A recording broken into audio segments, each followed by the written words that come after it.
கர்த்தர் நல்லவர். சரி, நாம் வாக்குத்தத்த வார்த்தையை பார்த்தோம். என்ன பார்த்தோம்? ஆண்டவர் என்ன பண்ண போறார்? என்ன சொன்னார்? ஆண்டவர் உங்களை உருவாக்க போகிற, உன்னோட கூட இருக்க போறேன்னு சொன்னார்.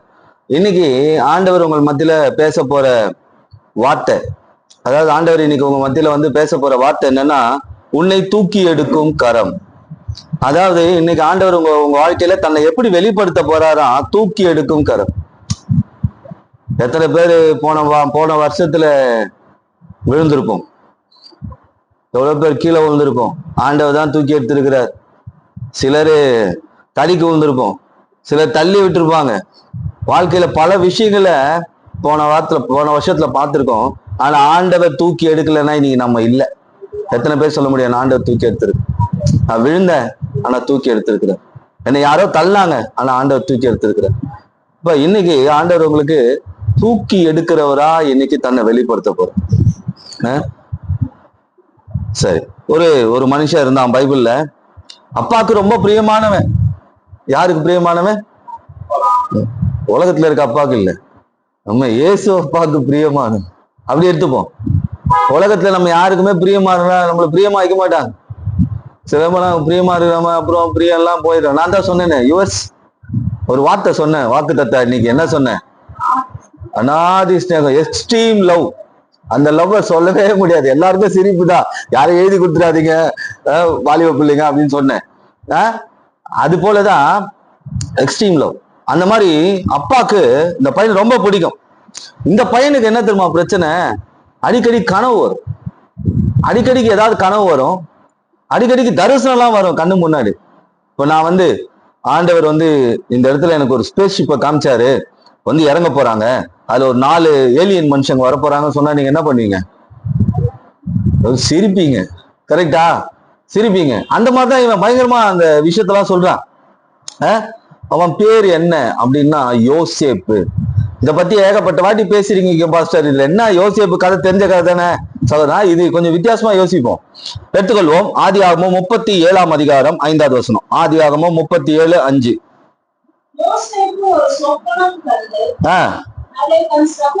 பாத்தீங்களா? இவன் சொப்பனம் பார்த்துக்கிட்டே இருக்காது. நீங்க வீட்டுக்கு போய் நான் நைட் ஒரு கனவு பார்த்தேன்னு சொல்லி பாருங்களேன். அது எவ்வளவு நம்புறாங்க நம்ப மாட்டாங்கன்னு தெரியும். சொல்றான் இவன் சொப்பனம் பாக்குறவன். பாருங்க, ஒரே ஒரு விஷயம்தான் இப்பயே சொன்னார். போன வாரம் வாக்கு தத்தத்தை சொன்ன அவன் கூட இருக்கிறேன்னு சொன்னாரு. அதேதான் இங்க 37:2 வாசிங்க.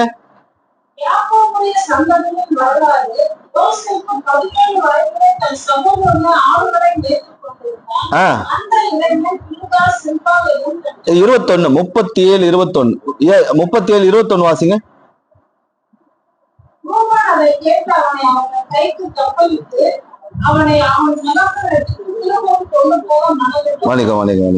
இப்ப இந்த யோசேப்பை குறித்து நான் சொப்பனத்தை சொன்னேன். இது அதுக்கு அடுத்தது வரேன். வேண்டாம், இல்ல இது அடுத்தது வரேன். அந்த வசனம் அடுத்தது வரேன். நான் நடுவில் கொஞ்சம் சொல்லிடுறேன். ஏன் அப்படின்னா இதெல்லாம் வந்து சொல்றான். இப்ப இந்த கவிதா சிட்டு வாசிச்ச வசனம் தான். சகோதரர்கள் என்ன பண்ணாங்களா? பொறாமை, பகை வந்துருச்சு. ஏய் சின்ன பையன், உனக்கு ஆண்டவர் பேசுறாரா? உனக்கு தரிசனம் காமிக்கிறாரா? என்ன உனக்கு ஒண்ணு ஆண்டவர் பேசுறா? இன்னைக்கு எவ்வளவு பேர் அப்படி சொல்ல முடியும்? நல்லவனா வாழ்ந்தாவே பிரச்சனை தான். எப்படி? கொஞ்சம் நல்லவனா வாழ்ந்துட்டாவே பிரச்சனை தான். இல்லைன்னா நல்லவனா வாழணும்னு முயற்சி பண்ணி வாழ்ந்தாலும் வாழ விடுறது இல்லை. எப்படி? கெட்டவன் ஆய்க்கிறது, சில மிருகம் ஆய்க்கிறது. நல்லவங்களதான் பாதி மிருகம் ஆக்குறது யாரு? உலகத்துல இருக்கவங்க தான். ஆனா இவனை பாருங்க, இவன் நல்லவன் தான். இந்த யோசேப்பை என்ன செஞ்சாங்க உங்களுக்கு எத்தனை பேருக்கு தெரியும்? என்ன செய்தாங்க? இந்த யோசேப்பை இதெல்லாம் சொல்லிட்டான்பா. இப்ப திடீர்னு வந்து உங்களை கொடுத்து கத்தை சொல்றாரு, இது சொல்றாரு, அது சொல்றாரு, சொல்லிட்டாச்சு. இந்த யோசேப்பை இந்த சகோதரர்கள் என்ன பண்ணாங்க? அதே ஆதியாகமம் 37ஆம் அதிகாரம் 23, 24 வசனங்கள்.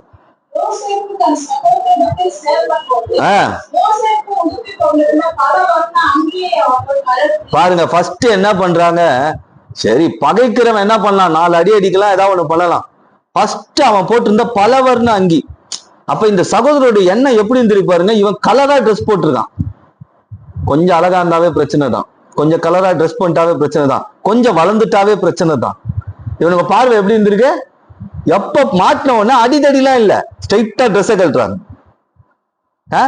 எத்தனை பேர் உங்க வாழ்க்கையில இருந்து எதை கைட்டலான்னு பார்த்துன்னு இருக்காங்க, கைட்டிட்டாங்க. நமக்கு அப்படிதான் தோணும், அவனுக்கு அப்படிதான் நடந்தது. நிறைய பேர் நம்ம வாழ்க்கையில இருக்கிற சில விஷயங்களை பார்த்தோன்னே இது எப்படியாவது இவங்க கிட்ட இருந்து அபகரிச்சு, எப்படியாவது இதுல இருந்து இவங்களை விளக்கிடணும். நல்லா ஜெபம் பண்றாங்க, அது ஒரு அங்கி, இதுல இருந்து வெளியே கொண்டு வந்துடணும். நல்ல பைபிள் வாசிக்கிறாங்க, அதுல இருந்து வெளியே கொண்டு வந்துடணும். நல்லா தரிசனம் சொல்றாங்க, அதுல இருந்து வெளியே கொண்டு வந்துடணும். நல்லா பைபிள் படிக்கிறாங்க, அதுல இருந்து வெளியே கொண்டு வந்துடணும். வெளியே கொண்டு வந்த மாதிரி தான் இருக்கும் நமக்கு சில நேரத்துல. இவன் என்ன பண்ணாங்க, அங்கேயே கழட்டிட்டாங்க. அடுத்தது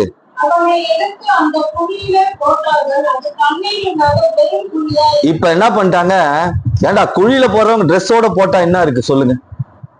கழட்டிட்டு என்ன பண்றா, குழியில போட்டாங்க. இந்த குழி எவ்வளவு ஆழம் இருக்கும்னு நினைக்கிறீங்க? சுமாரா சொல்லுங்களேன். ஒரு குழியில தூக்கி போட்டாங்க, இந்த குழி எவ்வளவு ஆழம் இருக்கும்? 256 அடி ஆழம். எத்தனை அடி? 256 அடினா எவ்வளவு ஆயிட்டு தெரியுமா? நாப்பாளையம் பிரிட்ஜ்ல இருந்து தரையில குச்சா எவ்வளவு தூரம்? லிப்ட் கேட் பிரிட்ஜ் போயிருக்கீங்களா? அது மேல இருந்து கீழே தண்டவாளத்துல குச்சா எவ்வளவு தூரம்? அந்த அளவுக்கு ஆழம். ஒரு 17 வயசு பையனை தூக்கி, அப்ப அது தண்ணி கூட இல்ல, பாறை, அதுல தூக்கி போட்டா என்ன ஆயிருக்கும்னு நினைக்கிறீங்க?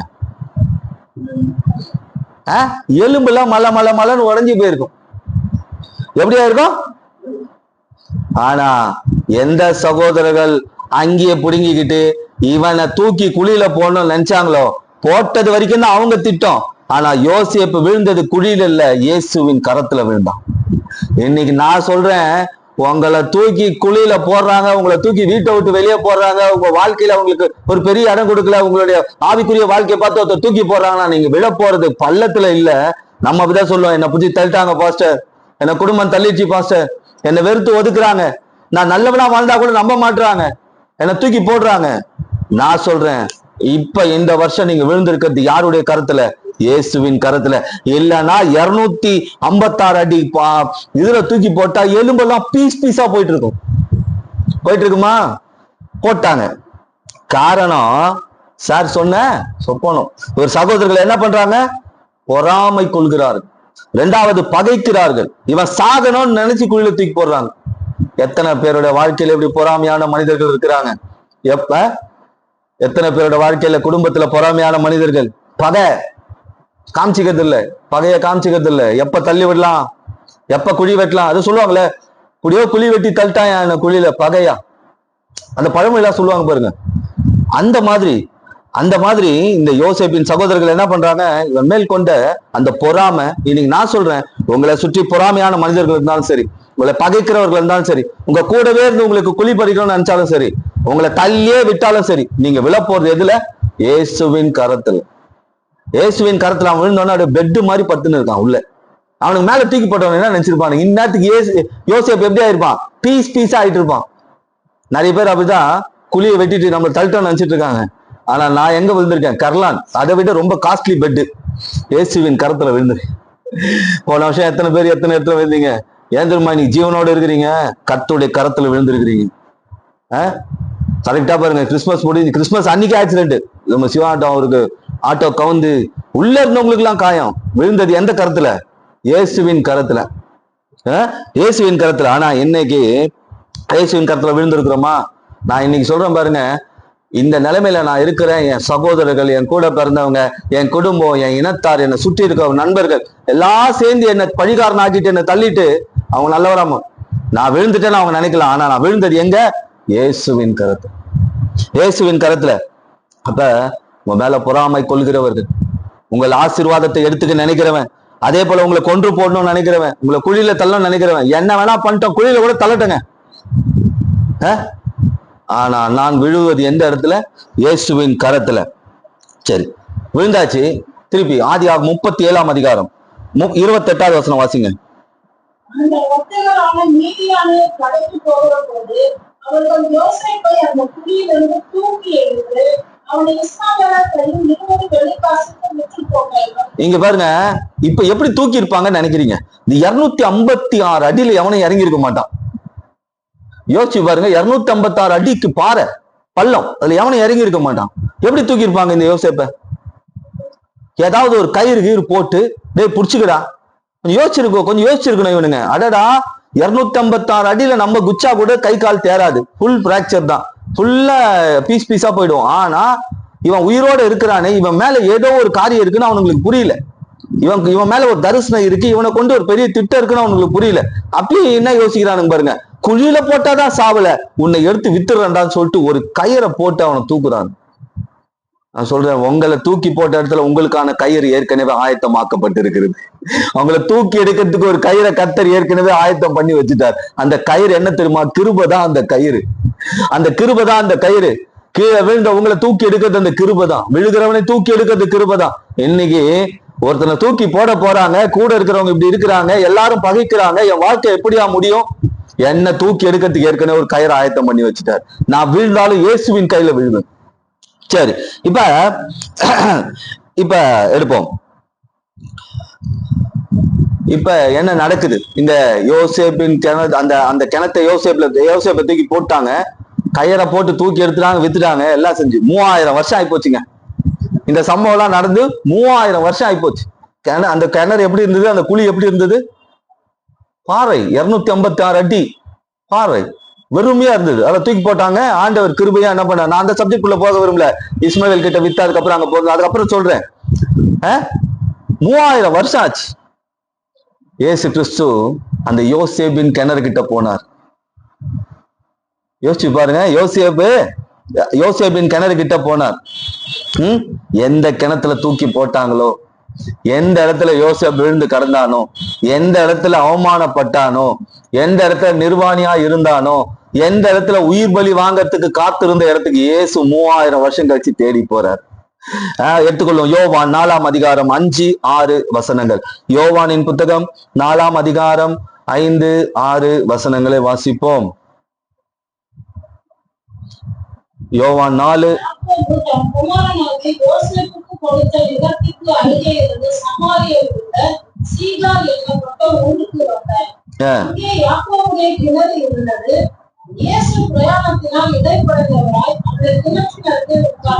இயேசு டிராவல் பண்ணி வராரு, கிணத்தாண்ட வந்து உட்காந்துட்டாரு. அவர் சும்மா ஒரு இடத்துக்கு போவாரா? அவர் சும்மா சுத்தி திரியாளா? போனாரு. பாருங்க, யோசேப்பை தூக்கி போடும் போது அந்த கிணத்துல தண்ணி இருந்ததா? இல்ல. இப்ப அந்த கிணறு எப்படி இருக்கு? ஊருக்கே தண்ணி கொடுக்கும் கிணறா மாறி இருக்கு. ஊருக்கே தண்ணி கொடுக்கும் கிணறா மாறி இருக்கு. அந்த ஊருக்கே அந்த கிணறு தான் தண்ணி. இப்ப பாருங்க, நீங்க அவமானப்பட்ட இடத்துல, நீங்க பகைக்கப்பட்ட இடத்த, நீங்க தூக்கி போடப்பட்ட இடத்துல, உங்களை சாகடிக்கலாம் பிளான் போட்ட இடம் அன்னைக்கு ஆசீர்வாதம் இல்ல, இன்னைக்கு ஆசீர்வாதமா இருக்கு. இப்ப ஆண்டவர் சொல்றாரு, உங்க கையில அந்த ஆசீர்வாதம் தருவார். எந்த இடத்துல யோசேப்புக்கு ஒரு அடையாளம் அந்த கிணறு. நான் விழுந்த இடம், என் உயிர் போக காத்திருந்த இடம், என் அங்கி பறிக்கப்பட்ட இடம், நான் பகைக்கப்பட்ட இடம், நான் பொறாமையினால வீழ்த்தப்பட்ட இடம். ஆனா அன்னைக்கு அந்த இடம் நான் விழுந்த போது அந்த இடம் எப்படி இருந்தது? வெறுமையா இருந்தது. ஆனா நான் விழுந்தது வரும்போகும் நாட்கள்ல சரித்திரமா மாறப்போகுது. ஏன்னா 3000 வருஷம் கழிச்சு அந்த இடத்தை இயேசு ஆசீர்வதிக்க போறார். நான் சொல்றேன், இன்னைக்கு நீங்க விழுந்திருக்கிறீங்கன்னா, நீங்க விழுந்த இடத்துல கர்த்தர் உங்களை ஆசீர்வதிப்பார். உங்களை தள்ளி விட்டவங்க மத்தியில கர்த்தர் உங்களை ஆசீர்வதிப்பார். உங்களை தள்ளி விட்டவங்க மட்டும் இல்ல, உங்க மேல பொறாமை கொண்டவங்க மத்தியில கர்த்தர் உங்களை ஆசீர்வதிப்பார். உங்க ஆசீர்வாதங்களை எடுத்துக்கொண்டவங்க மத்தியில கர்த்தர் உங்களை ஆசீர்வதிக்க போகிறார். யோசிச்சு பாருங்க, 3000 வருஷம் கழிச்சு இயேசு அந்த இடத்துக்கு போறார். இன்னைக்கு நம்ம வாழ்க்கையில அப்படிதான் கடந்து வந்திருக்கிறா. நீ விழுந்ததை நீ மறந்துட்ட, ஆனா நான் மறக்கல. எங்க தோத்த அதை மறந்துட்ட, நீ மறந்துட்ட, நான் மறக்கல. இப்ப இன்னைக்கு விழுந்த இடம் எது? இயேசுவின் கரம். தூக்கி விட்ட கயிறு எது? கிருபை. அப்ப இன்னைக்கு ஃபர்ஸ்ட் நான் யோசிக்கணும், நான் விழுந்துட்டேன்னு நினைக்காதீங்க. ஏற்கனவே என்ன ஒருத்தன் விழ தள்ளிட்டு இன்னும் சுத்திட்டு இருக்கானா? ஏற்கனவே ஒரு வல்லமை விழ தள்ளிட்டு சுத்திட்டு இருக்கா? அது அந்த விழ தள்ள பண்ண மத்தியில உங்களை கர்த்தர் பல மடங்கு ஆசீர்வாதமா மாத்திருவார். இந்த யோசேப்புக்கும் இயேசு கிறிஸ்துவுக்கும் நிறைய ஒத்துமைகள் இருக்கு. நான் ஏற்கனவே சொல்லியிருக்கிறேன். இந்த யோசேப்பு அடிமையா இருந்தான் எங்க எகிப்துல. ஆனா இயேசு அடிமையின் ரூபம் எடுத்தார். ஏன்னா நம்ம அடிமைத்தனத்தை மாற்றும்படி. பாருங்க, கால தாமதம் ஆகுதே, என் வாழ்க்கையில ஆண்டவர் வாக்குத்தத்தம் கொடுத்திருக்கிறார், ஆனா நான் அடிப்பட்டு விழுந்துதான் கிடக்கிறேன், இன்னும் எழுந்திருக்கல. நான் சொல்றேன், நீங்க விழுந்த இடமே உங்களுக்கு ஆசீர்வாதமா மாறும். உங்களை வீழ்த்தினவர்களே உங்ககிட்ட வந்து நிக்கிற நாட்கள் வரும். இப்ப யோசேப்பு அடிமையா இருந்தா, இயேசு கிறிஸ்து அடிமையின் ரூபம் எடுத்தார். யோசேப்பை எத்தனை காசுக்கு வித்தாங்க? 20 வெள்ளி காசுக்கு வித்தாங்க. ஆனா இயேசு கிறிஸ்துவ எத்தனை காசு காட்டி கொடுத்தான்? 30 வெள்ளி காசுக்கு. ஏன் தெரியுமா? இந்த யோசேப்பு உங்கள் வாழ்க்கையில ஒரு உதாரணமா இருக்கிறான். இவனை போல நீங்க இன்னும் அடிபடல, இவனை போல இன்னும் நீங்க காயப்படல, இவனை போல பகைக்கப்படல, இவனை போல குழியில தூக்கி போடப்படல, இவனா போல அடிமை சந்தையில விற்கப்படல, இவனா மாதிரி சிறைச்சாலைக்கு போல. ஆனாலும் உங்க வாழ்க்கையில நீங்க கடந்து வந்த பாதைகள்ல இந்த யோசேப்பை போல சில காரியங்கள் இருக்கும். நீ வீழ்ந்துட்டேன்னு நினைக்காத, நீ வீழ்ந்திருக்குது என்னுடைய கரத்துல. என்னுடைய கரத்துல உன்னை தூக்கி எடுக்கும்படி நான் கிருபையை வச்சிருக்கிறேன், உன்னை பெருசா தூக்கி வைப்பேன். இப்ப இந்த யோசேப்புடைய விஷயத்தை நம்ம பார்த்தோம். இந்த யோசேப்பு என்ன பண்ணார்? கடைசியா தூக்கி போட்டவனை கடவுள் எங்க தூக்கி போய் நிக்க வச்சாரு? அந்த வசனத்தை வாசிப்போம். ஆதியாகமம் 41 அதிகாரம். ஆதியாகமம் 41 அதிகாரம் 40, 41, 42 வசனங்களை வாசிப்போம். நீ என் அரண்மனைக்கு அதிகாரியாய் இருப்பாய். உன் வாக்கின்படியே என் ஜனங்கள் எல்லாரும் அடங்கி நடக்க கடவர்கள். சிங்காசனத்தில் மாத்திரம் உன்னிலும் நான் பெரியவனாய் இருப்பேன் என்றான். இன்னும் பார்வோன் யோசேப்பை நோக்கி, பார், எகிப்து தேசம் முழுமைக்கும் உன்னை அதிகாரியாகிறேன் என்று சொல்லி பார்வோன் தன் கையில் போட்டிருந்த தன் முத்திரை மோதிரத்தை கழற்றி அதை யோசேப்பின் கையிலே போட்டு வெள்ளிய வஸ்திரங்களை அவனுக்கு உடுத்தி பொன் சரப்பணியை அவன் கழுத்திலே தந்து. பாருங்க, துணி இல்லாத குழியில தூக்கி போட்ட ஒரு யோசேப்புடைய வாழ்க்கைய ஆண்டவர் சேர்ல மட்டும்தான் டிஃபரன்ஸா. ராஜா உட்கார்ற சேர் மட்டும்தான், மற்றபடி எல்லாத்துலயும் இந்த யோசேப்பை உயர்த்தி வச்சார். காரணம், விழுந்தது கர்த்தருடைய கருத்துல, தூக்கி எடுக்கப்பட்டது கிருபையினால். இன்னைக்கு விசுவாசத்தோட இருங்க. ஆண்டவரே, நான் நிறைய காரியத்துல என்ன தூக்கி போட்டிருக்காங்க, என்ன தூக்கி போட்டிருக்காங்க, ஆனா நான் விழுந்திருக்கிறது கர்த்தருடைய கருத்துல. ஆனா இந்த வருஷம் கிருபைன்ற கயிறுனால மேல வந்துருவேன், கிருபைன்ற கயிறுனால மேல வந்துருவேன். இதேதான் இயேசு கிறிஸ்து செய்தார். மரித்தார், பாதாளத்திற்கு போனார், பரலோகத்துல போய் அரசனாய் உட்கார்ந்தார். அப்ப இன்றைக்கு தூக்கி எடுக்கும் கரம் முதல் காரியம் என்ன? தாங்கி தூக்கி எடுத்து சிங்காசனத்துல அமர வைக்கும் இந்த கரம். அப்ப ஆண்டவர் இன்னைக்கு ஒரு வார்த்தையை கொடுத்திருக்கிறார். உன்னை தூக்கி எடுக்கும் கரம் என்ன செய்யும்? உன்னை கீழே விழுந்தாலும் தாங்கி உன்னை தூக்கி எடுத்து சிங்காசனத்துல உட்கார வைக்கும். ரெண்டாவது ஒரு காரியம் சொல்றேன். இங்க ஒரு பையன், ஒரு மனுஷன், சின்ன பையன் அவன்கிட்ட கடவுள் பேசுறாரு. டேய், நீ வா, என் வேலையை செய், நீ வந்து எனக்காக பேசு, நீ எனக்காக பாடு, நீ எனக்காக வா, நீ யாருக்காகவும் வேண்டாப்பா. ஆனா அந்த சின்ன பையன் மனசுல ஒரு கேள்வி. என்ன கேள்வி? நான்லாம் பேசுனா, நான்லாம் பாடினா, நான்லாம் சொன்னா எடுத்துப்பாங்களா அப்படின்னு இன்னொரு மனுஷன், ஒரு சின்ன பையன், அவனுக்கு ஒரு கேள்வி. அந்த பையன் பேரு எரோமியா. அந்த பையன் பேரு என்னது? எரோமியா. இந்த எரோமியான்ற ஒரு மனுஷனை கடவுள் அழைக்கிறார். சின்ன பையன், பாப்பா. அவன் சொல்றான், எங்க அப்பா அம்மா எல்லாம் வேற அப்படி இருக்கிறாங்க, எங்க அப்பா அம்மா எல்லாம் வேற ஊழியம் அந்த மாதிரி கதையில இருக்காங்க, எப்படி நான் இதை செய்ய முடியும்? இல்ல, நீ தான் செய்யணும். ஏற்றுக்கொள்வோம். எரோமியா 1 அதிகாரம் 5வது வசனம். எரோமியா 1 அதிகாரம். ஆண்டவர் ஒரே அடி அடிச்சாடே, பூமியில உனக்கு அப்பா அம்மா இருக்கிறாங்க, ஆனா உன்னை உருவாக்குந்தே நான் தான், உன்னை உருவாக்குந்தே நான் தான், அதான் நான் சொல்றதை நீ செய் அப்படின்னு சொல்லிட்டாரு. சொன்னவரு 7வது வசனம் வாசிங்க. சின்ன பையன் நீ சொல்லாத, உன்னை பாக்குறவன் வேணா சின்ன பையனா பாக்கலாம், ஆனா என் பார்வையில நீ வெளியேற பெற்றவன் தான். அவனும் சின்ன பையன் தான், யோசேப்பு சின்ன பையன் தான், எரோமியாவும் சின்ன பையன் தான். சின்ன பையன் நீ சொல்லாத. நீ ஏன்பா சின்ன பையன் சொல்ற? உன்னை சுத்தி இருக்கவங்க சின்ன பையன் சொல்றாங்களா? இல்லப்பா, இல்ல. சொன்ன சிறுபிள்ளை என்று சொல்லாதே, நான் உன்னை அனுப்புகிற எல்லா இடத்திலும் போய் நான் உனக்கு கட்டளை எடுக்கிற யாரும் நீ பேசுவாயாக. ஆண்டவர் சொல்ற, நீ வந்து பேசணும். ஆர்டர் போடுறாரு. என்ன பண்றாரு? நீ பேசணும். இப்ப நான் சொல்றேன் பாருங்க, சர்ச்சுக்கு வந்தா துதிக்கணும், ஆராதிக்கணும், பைபிள் வாசிக்கணும், கொடுக்கிற வேலையை கரெக்டா செய்யணும். இதெல்லாம் எனக்காக இல்ல, ஆண்டவருக்காக. அந்த மாதிரி எனக்கு ஆண்டவர் எரோமியா கிட்ட சொல்றாரு. 8வது வசனம். நீ அவர்களுக்கு பயப்பட வேண்டாம். அடுத்த சொல்றாரு பாருங்க, இங்க இவனுக்குள்ள ஒரு பயம் இருக்கு. எல்லாரும் என்ன எப்படி பார்ப்பாங்களோ, எல்லாரும் என்ன எப்படி நடத்துவாங்களோ, எத்தனை பேர் என்கிட்ட சண்டை போட வருவானோ, எத்தனை பேர் என்ன மேலே எங்கேயும் பார்ப்பானோ. எனக்கு கூட அந்த எண்ணம் இருந்ததுங்க சர்ச்சுக்கு போகும்போது. நான் சொல்றேன், மேலே எங்கேயும் என்ன ஒருத்தன் பார்த்துட்டான், அப்பயே என்ன கடவுள் மேல இருந்து பார்த்துட்டாருன்னு அர்த்தம். நானும் சர்ச்சில் கத்துக்கிட்ட விஷயம். என்ன ஒருத்தன் மேலே எங்கேயும் பார்த்துட்டானா கட்டாயமே என்ன மேல இருக்கிறவர் பார்த்துட்டாருன்னு அர்த்தம், மேல தூக்கத்துக்கு. இன்னைக்கு நான் உங்களுக்கும் சொல்றேன், ஒருத்தவங்களை மேலே எங்கேயும் பார்த்துட்டானா கடவுள் உங்களை இன்னும் மேல தூக்க போறாருன்னு அர்த்தம். ஆனா நம்ம யாரையும் மேலே எங்கேயும் பார்க்காம இருக்கணும், அது ரொம்ப முக்கியம். பாருங்க, இவனுக்கு அப்படிதான் நிலவரம். 19வது வசனம் வாசிங்க. எவனையாவது கூப்பிட்டு, ஏய் நீ சர்ச்சுக்கு வாப்பா, நீ சர்ச்சுக்கு வாப்பா, நீ இதெல்லாம் செய்ப்பா, ஆனா எல்லாரும் சண்டைக்கு வருவாங்க உனக்குன்னு சொன்னா வருவானா? யோசிங்க. யாரையா நான் சர்ச்சுக்கு கூப்பிட்டு, நீங்க வாங்க, ஒன்றும் பிரச்சனை இல்லைங்க, நீங்க எவ்வளவு பெரிய தவறு பண்ணியிருந்தாலும் பரவாயில்ல, வந்து உட்காருங்க, நான் சொல்றேன், ஆனா இன்னொன்னு வந்தா எல்லாரும் உன்னை சண்டை போடுவாங்க பரவாயில்லையா அப்படின்னா அப்ப வரேன்ட்டு அதுக்கப்புறம் என்ன பண்ணுது, சார் ஓகே எனக்கு வந்து அதுல உடன் அப்படி ஏதாவது சொல்லுவோம். அது சொல்றாரு பாருங்க, அவர்கள் உனக்கு விரோதமாக யுத்தம் பண்ணுவார்கள் ஆனாலும் உன்னை மேற்கொள்ள மாட்டார்கள். ஆனா உன்னை ஜெயிக்கவே முடியாதுப்பா. அவன் எவ்வளவு பெரிய யுத்தம் பண்ணாலும் உன்னை ஜெயிக்க முடியாது. உன்னை ரட்சிக்கும்படி நான் உன்னோட இருக்கிறேன்னு கர்த்தர் சொன்னார். இப்ப சொல்லிட்டார், ஒரு சின்ன பையனை அழைக்கிறார், அவனுக்கு தரிசனத்தை காமிச்சார், இவனுக்கு நேரடியா பேசுறார். இன்னைக்கு உங்க வாழ்க்கை அப்படிதான், ஆண்டவர் அப்படிதான் நினைச்சாரு. வாமா சர்ச்சுக்கு, வாப்பா சர்ச்சுக்கு, கடவுளுடைய வேலையை செய், எல்லாம் பண்ணு. இப்ப ஆண்டவர் சொன்னபடியே இவர் எல்லா தரிசனத்தையும் சொல்றார், எல்லாத்தையும் சொல்றார். ஆண்டவர் சொன்ன வேலை தானே, நம்ம என்னத்துக்கு, ஆண்டவர் சொல்லிட்டாருன்னா நம்ம செஞ்சுதான் ஆகணும் அப்படின்னு செய்ய ஆரம்பிக்கிறார். ஆனா வந்ததே ஒரு பிரச்சனை. எடுத்துக்கொள்ளும் எரேமியா 38ஆம் அதிகாரம் 6வது வசனம். எரேமியா 38:6. அப்பொழுது அவர்கள் எரேமியாவை வந்து அவனை காவற்சாலையின் முற்றத்திலிருந்து அமலேக்கின் குமாரனாகிய மக்தேலுடைய சுவரில் போட்டார்கள். எரேமியாவை கயிறுகளினால் அதில் இறக்கி விட்டார்கள். அந்த குரலை தண்ணீர் இல்லாமல் உடையாய் இருந்தது. அந்த உடையை எரேமியா பாவி, இயேசுவின் வார்த்தையை பேசினவன் இப்ப எங்க போயிருக்கிறான்? குழியில இறக்கிட்டானுங்க. இறக்கி என்ன பண்ணிட்டாங்க, அண்டுல உலையான சேர்னா தெரியும் இல்லையா உங்களுக்கு, பொதக்குழி.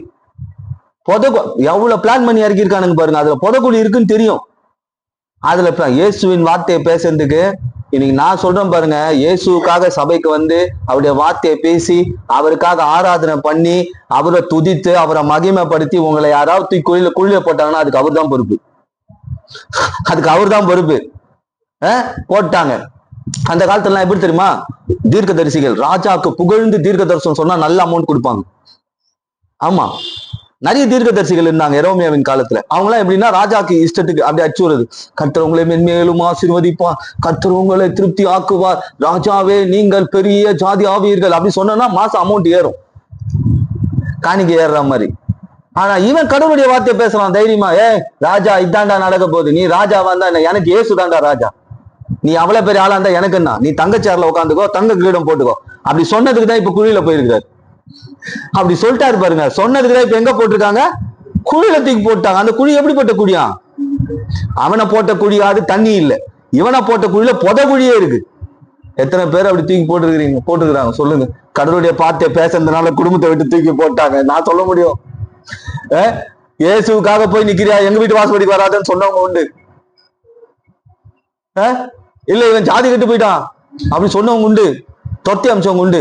துரத்தி அம்சவங்க எல்லாருக்கும் ஜெபம் பண்ணிருக்கேன் நான். எல்லாரும் என்ன தேடி வந்து ஜெபம் பண்ணிருக்காங்க, அது தெரியுமா? எத்தனையோ துரத்தினவர்கள் என்கிட்ட வந்து சர்ச்சில் வந்து ஜெபம் பண்ணிருக்காங்க, போன்ல ஜெபம் பண்ணிருக்காங்க. ஆனா நாட்கள் கடந்து வந்தது, பல நாள் ஆண்டவரே என்ன தூக்கி போட்டாங்க. அவன் தூக்கி போட்டா என்னடா, நீ கவலைப்படாத, உன்னை தூக்கி எடுக்கிற வார்த்தை உனக்குள்ள நான் வச்சிருக்கிறேன். இன்னைக்கு நான் சொல்றேன் பாருங்க, உங்களை எங்க தூக்கி போட்டாலும் தூக்கி எடுக்கிற வார்த்தை. இந்த இடத்துல கயிறை கொடுத்துட்டாங்க, கயிறை போட்டு தூக்கி போட்டாங்களா இல்லையா? இப்ப மறுபடியுமா எரேமியாவோட வாழ்க்கையில ஆண்டவர் என்ன செய்யறாரு அப்படின்னு பாக்கிறதுக்கு முன்னாடி நான் ஒரு சில காரியங்கள் சொல்றேன். இப்ப இந்த புதக்குழி என்றது இழுக்கிற வல்லமை. அன்னைக்கு நான் நேத்து சொன்னேன்யா, இந்த தண்ணீர் ஒண்ணு மூழ்கடிக்கும் வல்லமை, இன்னொன்னு ஒரு இடத்துல இருந்து ஒரு இடத்துக்கு கொண்டு போயிடும். அதாவது ஐஸ்வர்யத்துல இருந்து தருதத்துக்கு கொண்டு போயிடும், பலத்துல இருந்து பலவீனத்துக்கு கொண்டு போயிடும், பேர் புகழில இருந்து அவமானத்துக்கு கொண்டு போயிடும். ஆனா இது உள்ள அமுக்கிற வல்லமை, இழுக்கிற வல்லமை. இன்னைக்கு நான் சொல்றேன், உங்க வாழ்க்கையில எது உங்களை இழுத்துக்கிட்டு இருக்கு? வியாதியா, அசுத்தாவியா, பொல்லாத மனிதர்களுடைய கிரியைகளா, இல்ல ஏதாவது மந்திரங்கந்த ஏதாவது ஒரு இதுவா, இல்ல பொருளாதார நெருக்கடியா, இல்ல கடனா?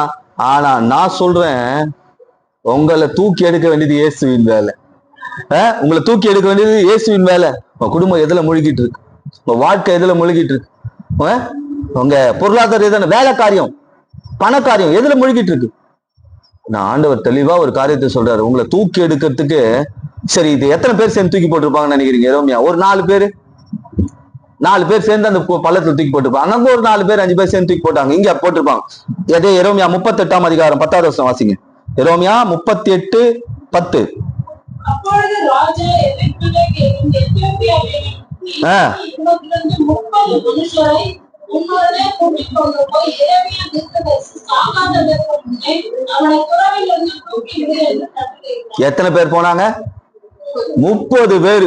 ஒரு ஆளை தூக்கத்துக்கு ஒரு ஆளை தூக்கத்துக்கு அதே ராஜா சொல்றான், போய் இவனை தூக்கி விடுங்க எரோமியாவை.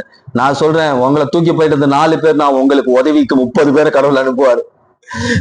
உங்ககிட்ட இந்த 4 பேர் உங்களை பகைச்சிட்டு போறானா 400 பேரை கர்த்தர் உங்களுக்காக ஆயத்தம் பண்ணி வச்சுட்டாரு ஏற்கனவே. இப்ப விழுந்தது எங்க? நான் எங்க விழுந்திருக்கிறேன்? ஒண்ணு யோசிக்கணும். நான் விழுந்த இடம் இயேசுவின் கரம். என்னை தூக்கி எடுக்கிற கிருபை தான் அந்த கயிறு. அதனால்தான் ஆண்டவருக்கு ஒரு பேரே உண்டு, தூக்கி எடுக்கிறவர். தூக்கி எடுக்கிறவர். இதனால நான் உங்களுக்கு 2 தேவ மனுஷருடைய வாழ்க்கையை காமிச்சு கொடுத்துருக்கேன். இப்ப இன்னொன்னு பேசினா அது டைம் ஆயிரும். அதனால நம்ம அடுத்த தியானத்துல அதை கொண்டு போவோம். இப்ப ஃபர்ஸ்ட் யோசேப்புடைய வாழ்க்கையில அவனை தூக்கி போட காரணம் என்ன? யோசேப்பை தூக்கி போட காரணம் என்ன? சொன்ன தரிசனம், சொன்ன சொப்பனம். அது மட்டும் இல்ல, இதனால வந்த விளைவு என்ன? பொறாமை, பகை, ஆசீர்வாதங்களை பிடுங்குற ஒரு சூழ்நிலை, அவமானப்படுத்தணும், குழியில போடணும், ஜீவனை எடுக்கணும். ஆனா ஆண்டவர் என்ன பண்ணாரு? குழியில இருந்து அப்படியே தூக்குனார். தூக்கி எங்க கொண்டு போய் உட்கார வச்சாரு? அத்த சொல்லுவான், இதே யோசேப்பை கேட்டுதான் சொல்லுவேன், என்னை கொண்டு போய் போத்திபார் வீட்டுல வச்சிங்க, அடுத்தது ஜெயில வச்சிங்க, அடுத்தது என்னை தூக்கி போட்டு மிதி மிதிச்சானுங்க, அதுக்கப்புறம் தான் சிங்காசனம். நம்ம ஆளுங்க அதை சாட்சியா சொன்னு வச்சுக்கோங்க, நியூ இயர் நைட் ஆரம்பிச்சு அடுத்த நியூ இயர் வரைக்கும் சாட்சியா. ஆனா ஒரே லைன், என்னை தூக்கி எடுத்த கிருபை என்னை சிம்மாசனத்துக்கு கொண்டு போச்சு. அடுத்தது பாருங்க, சிம்மாசனத்துல இருக்கிறவனே இறங்கி வந்து 30 பேர் அனுப்பி இவனை தூக்கி விடுங்கன்னு சொல்லிட்டான். நான் சொல்றேன், இன்னைக்கு நான் விழுந்துட்டேன்னு நினைக்காதீங்க, என்னை தூக்கி எடுக்கும் கரம் இயேசுவின் கரமா இருக்கிறது. அப்ப இன்னைக்கு நீ தூக்கி எடுக்கும்படி எதுக்கு 3000 வருஷம் கழிச்சு ஒரு இடத்துக்கு வந்தார் இயேசு. நான் சொன்னேன் இல்லையா 3000 வருஷம் கழிச்சு எந்த இடம் வறட்சியா இருந்ததோ, எந்த இடத்துல யோசேப்பு அவமானப்படுத்தப்பட்டானோ, எந்த இடத்துல விழப்பட்டானோ, எந்த இடத்துல துணிகளை உருவி அவமானப்படுத்தி வித்தாங்களோ, உயிரை காவு வாங்கறதுக்கு ரெடியா இருந்த இடத்துக்கு இயேசு வந்தார். அந்த இடம் ஆசீர்வாதமா அது. நான் சொல்றேன், நம்ம வாழ்க்கையில ஏற்கனவே இயேசு வந்துட்டார். இப்ப கிரியை செய்துட்டு இருக்காரு. ஆனா அவருக்கு தெரியும் எங்கெல்லாம் விழுந்து இருக்கிறோம், எதெல்லாம் நம்மள இழுக்குதுன்னு சொல்லி. இன்னைக்கு இந்த வார்த்தையை குறிச்சு வச்சுக்கோங்க. நான் விழுந்து இருக்கிறது, நிறைய பேருக்கு விழுந்த மாதிரி தான் இருக்கும். நான் விழுந்து இருக்கிறது எந்த இடத்துல? இயேசுவின் கரத்துல. என்னை இப்ப அவர் தூக்கி எடுக்க போறாரு. எதுல? கிருபையின் கயிறுனால என்னை தூக்கி எடுக்க போறார். எதுக்கு தூக்கி எடுக்க போறாரு? என்னை தூக்கிட்டு போய் சிங்காசனத்துல வைக்க. ஒண்ணு என்னை சிங்காசனத்துல வைக்க தூக்கி எடுப்பார், இல்லைன்னா சிங்காசனத்துல இருக்கிறவனே எனக்காக வந்து என்னை தூக்கி எடுப்பான். தூக்கி போட்டது எத்தனை பேர்னா இருக்கட்டுங்க, ஆனா நமக்காக வரப்போற ஆட்கள் அதிகமா இருக்கும். அதை நாம் கண்களை மூடி நாம் ஜெபிப்போம். கண்களை மூடி ஜெபிப்போம். சோத்திரம். எங்களை நேசு வல்லனத்து அன்பின் பரலோக பிதாவே, இந்த ஆசீர்வதிக்கப்பட்டதான ஜெப கூட்டத்துல கூட கர்த்தர் உன்னை தூக்கி எடுக்கும் கரம் எங்களோட தலைப்புல கர்த்தர் விசுவாச பிள்ளைகளுக்கு வார்த்தைகளை பேசி இருக்கிறேன். வந்திருக்கிற பிள்ளைகள், வர முடியாத பிள்ளைகள், இந்த செய்தியை கேட்டுக்கொண்டு இருக்கிற பிள்ளைகள் எந்த இடத்துல விழுந்திருக்கிறார்கள், யாரால் விழ தள்ளப்பட்டிருக்கிறார்கள், யார் ஜீவனை வாங்க காத்திருக்கிறார்கள், அவருடைய ஆஸ்தியையும் அந்தஸ்தையும் அவருடைய அந்த அதிகாரத்தையும் பிடுங்கும்படி தூக்கி போட்டு இருக்கலாம், வெறுத்து ஒதுக்கி இருக்கலாம், பொறாமை, எரிச்சல், கொலை எண்ணங்கள் அழித்து விடலாம் என்கின்ற வல்லமை தூக்கி போட்டிருந்தாலும் இந்த யோசேப்பை தாங்கி பிடித்த கரம் இன்று எங்கள் வாழ்க்கையில இயேசுவின் கரம் அப்படிப்பட்ட கரமாய் இருக்கிறது. எங்களுக்காக கைகள்ல ஆணி வாங்கின கரம் எங்களை தாங்கி பிடிக்கும்படி, எங்களை தூக்கி எடுக்கும்படி, கிருபையினால சிங்காசனத்துல வைக்கும்படி அந்த கரம் இறங்கி வந்திருக்கு. யோசேப்பை தூக்கி போட்டார்கள். தூக்கி போடும் பொழுது அந்த இடம் வெறுமையா இருந்தது. எங்களை தூக்கி போடும் பொழுதும் எங்களுடைய இடங்கள் வெறுமையா இருந்தது. ஆனால் இயேசு வந்தார். அந்த இடமே அந்த தேசத்திற்கே ஆசீர்வாதமா இருந்தது என்று பார்க்கிறோமே. எங்களை எங்க தூக்கி போட்டார்களோ, எங்க நாங்கள் விழுந்தோமோ, எங்க அவமானப்பட்டோமோ, எங்க எங்கள் ஜீவனை வாங்க ஜனங்கள் காத்திருந்தார்களோ, அதே இடத்தை கர்த்தர் ஒரு நாள் ஆசீர்வாதமாக உங்களுக்கு தருவார். கர்த்தருடைய வார்த்தையை பேசின தேவ மனிதன் எரோமியாவை தூக்கி போட்டார்கள். தூக்கி போடும் பொழுது ஒரு 3-4 பேர் சேர்ந்து தூக்கி போட்டார்கள். ஆனால் ராஜா 30 பேரை அனுப்பினா தூக்கி எடுக்கும்படி. அவனை அமிழ்த்தினது. உங்கள் வாழ்க்கையில எது உங்களை அமிழ்த்து கொண்டிருக்கு? வியாதியா, தரித்திரமா, கடனா, கொல்லாத மனிதர்களா, அசுத்த ஆவிகளா? ஆண்டவர் தூக்கி எடுக்க வல்லவராய் இருக்கிறார். ஏனெனில் நான் விழுந்து இருக்கிறது இயேசுவின் கரத்துல, உலகத்துல அல்ல, இயேசுவின் கரத்துல விழுந்து இருக்கிறேன். நிச்சயமாகவே தூக்கி எடுக்கப்படுவேன். அப்படி எரோமியா தீர்க்க தரிசியை கொண்டு பலமான தீர்க்க தரிசனங்களை கர்த்தர் பேசினார். இப்போ உங்களை கொண்டும் கர்த்தர் ஒரு பெரிய காரியங்களை செய்வார். உங்களை கொண்டும் மற்றவர்களுக்கு எச்சரிப்பின் வார்த்தை, ஆசீர்வாதமான வார்த்தைகளும் பேசுவார். வந்திருக்கிற பிள்ளைகள், செய்தியை கேட்கிற பிள்ளைகள், நான் விழுந்து விட்டேன் என்ற ஒரு எண்ணத்தோடு இல்லை, நான் விழுந்திருக்கிறது இயேசுவின் கரம், கிருபை என்னை தூக்கி எடுக்கும் என்ற நம்பிக்கை கிரியை செய்யும். கர்த்தர் ஒவ்வொரு பிள்ளைகளுடைய வாழ்க்கையிலும் கிரியை செய்வீரான், தூக்கி எடுப்பீரான், நிலை நிறுத்துவீரான், சிங்காசனத்தை கொண்டு போய் அமர செய்வீரான். தூக்கி எடுக்கிறதான நோக்கமே சிங்காசனம் தான், உயர்வு தான். கர்த்தருடைய வார்த்தைக்காக நன்றி. கர்த்தருடைய கரத்துல ஒப்பு கொடுக்கும், பொறுப்பேற்றுக் கொண்டு ஆசிர்வதி. எல்லா துதி கன மகிமையாவற்றும் ஒருவருக்கே செலுத்து. மீட்பெரும் ரட்சகரும் எங்கள் மரியாதைக்குரியவருமாகிய நாமமாம் இயேசு கிறிஸ்துவின் இனிய நாமத்தின் மூலம் ஜெபித்து ஜெயம் எடுக்கிறோம் பிதாவே.